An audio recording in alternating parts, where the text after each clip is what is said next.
À l'affiche du drame Lire Lolita à Téhéran, Golshifteh Farahani est invitée à droite à gauche pour en faire la promotion. Ce mercredi 19 mars, l'actrice était reçue au micro de France Inter face à Léa Salamé. L'occasion pour cette dernière de se confier sur son sentiment de femme d'une quarantaine d'années. À 41 ans, je suis enfin une femme libérée, confiait notamment Golshifteh Farahani dans une précédente interview. J'ai réussi à retrouver le moment présent, précise-t-elle sur France Inter.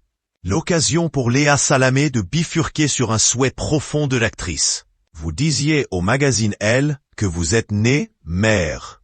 Vous aimeriez l'être, mère? Demande la journaliste. Après tout ce que j'ai vécu comme symbole d'émancipation, de liberté, etc. Parfois je rêve juste d'être une femme domestique, avoue Golshifteh Farahani.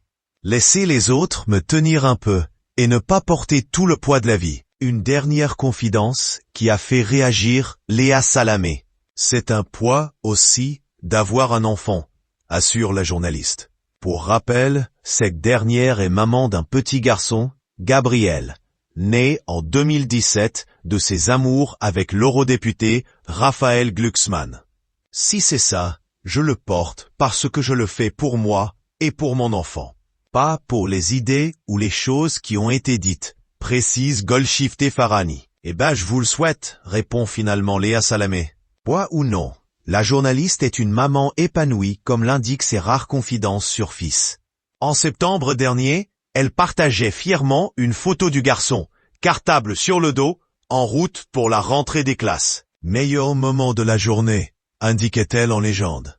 Contente de pouvoir accompagner son enfant à l'école, Léa Salamé l'était d'autant plus qu'elle avait raté ce précieux moment l'année précédente, alors que son fils entrait au CP. C'est ma blessure. Il est rentré en CP et je n'ai pas pu faire l'aller, mais j'ai fait le retour. Je ne l'ai pas accompagné, c'est mon compagnon qui s'en est chargé. Je vous assure que quand il m'a envoyé la photo avec son cartable et que moi j'étais à la radio, je n'en menais pas large, confiait-elle sur RTL.